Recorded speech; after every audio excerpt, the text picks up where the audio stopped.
Mike, how's it going? Jerry, I'm good. How are you today? We're doing well. I understand you want to talk about some case studies. I'm looking at this case study that you sent out, and this case study actually examines a successful turnaround of a non-performing mortgage note secured by a property in Washington, D.C. Yeah. What are some highlights you can tell me about this note in particular? And then maybe I'll ask some more detailed questions as we go along. Okay. Well, one of the things about the note, Mike, and why I liked it and why we bought it. One, there was a lot of equity in the house. And because of that, I knew we were going to be able to we're going to work out something and we're going to get our money back and we're going to make a good return on this investment. The other thing that I liked about this house was that the borrower had a pretty good FICO score. It's like in the high 600s, low 700s, something like that. So it's somebody that will pay their bills. They have a history of paying their bills.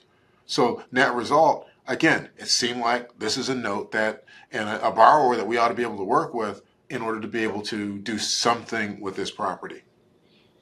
You know, that's interesting you say that. There's some pros and cons there. And as I'm reading through your case study here, Jerry, it says that there were some legal complications and obviously the strategic management, but that persistence through a bankruptcy? All right. So one of the things about buying a note, I like to say it's like playing chess. As you move forward, you do something and then your opponent or the borrower does something to counter that. In this particular case, we kept making move after move after move and the borrower never did anything. So an example, when we get a note, the first thing we do is we introduce ourselves.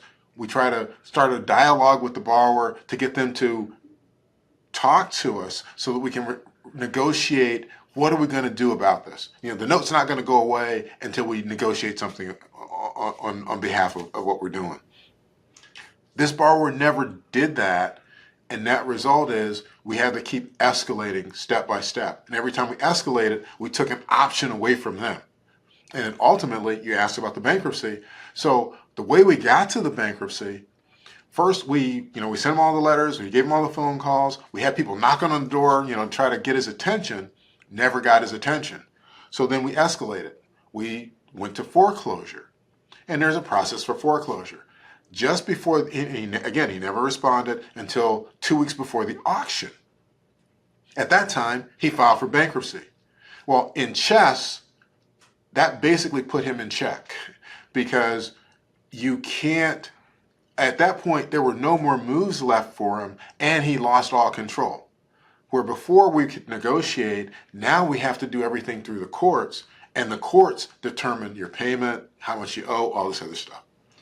So it sounds like if he would have reached out to you in any one of those chess moves and steps that you took to reach the borrower, that you maybe would have worked something out that was more beneficial for him in time or amount of payment? Yeah, absolutely. When I bought this note, I had a payment number in mind. My payment number is half of what the courts gave us.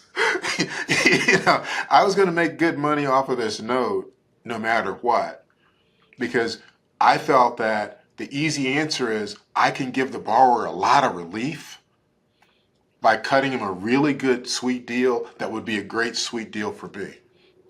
Instead, he let the court cut the deal, and the court said, pay the man what you owe him.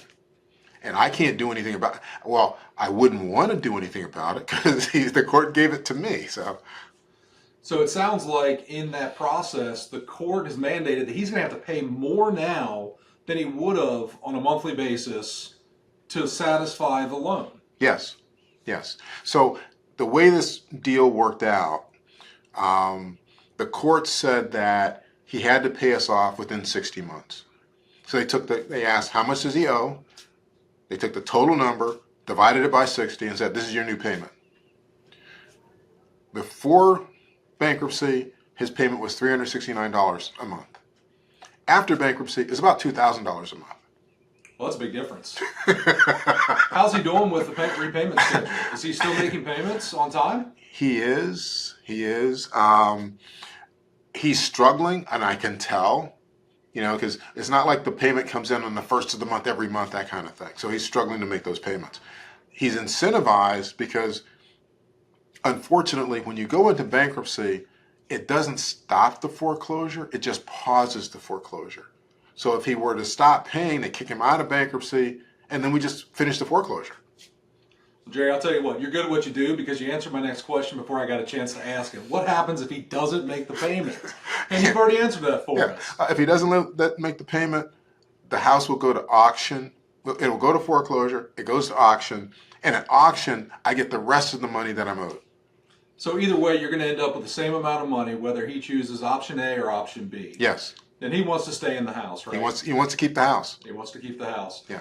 Well, I guess as far as the final question I have is, when this is all said and done, what will this asset turn around for First Shield Financial? Okay.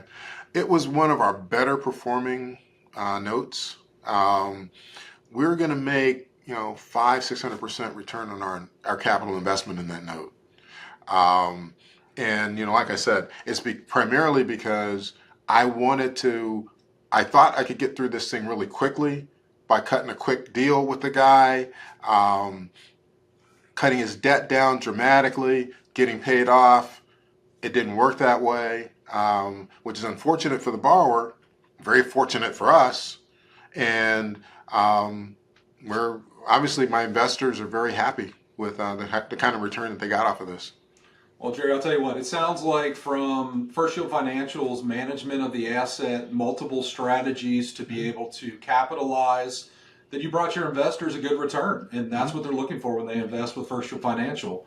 Yeah. Is there anything about this loan that you felt would be advantageous, and anything in final thoughts that you felt like this loan has a big downside and we're taking a big risk on this one?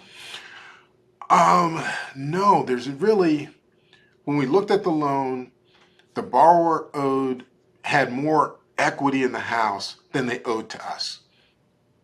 They were paying their first mortgage on time, which was great for us.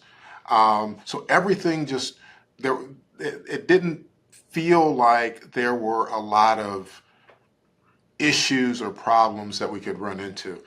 Typically, when we're doing a note, the issues or the problems that you encounter are when the borrower does things that are irrational. And in this case, the borrower did a lot of very irrational things, and the net result was it was good for us, and unfortunately, it wasn't as good for the borrower. I'll tell you what, Jerry, that really shines a light on the due diligence as well as the asset management that you guys undertake. And I appreciate you sharing this case study with me. All right. Thanks, Mike. I appreciate it. And, hopefully our audience will learn something from what we just did. Thanks, Jerry. All right, bye-bye.